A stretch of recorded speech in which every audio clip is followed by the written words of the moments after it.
इहा राज हमार चलल बाया हमारे ही चली। ढेर अइले गइले गुंडा माफिया कटने बाहुबली, केहू के बस के चीज नइखे।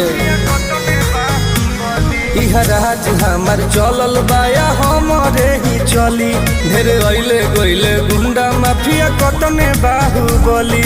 मार के गोली बंद कदम बोली हरदम ला सुता दे। माहौल जवन बदली ओके दुनिया से उठा दे।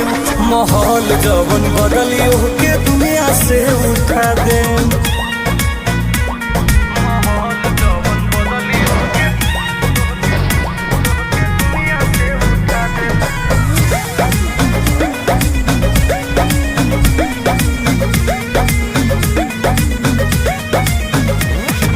पुलिस प्रशासन सरकार बा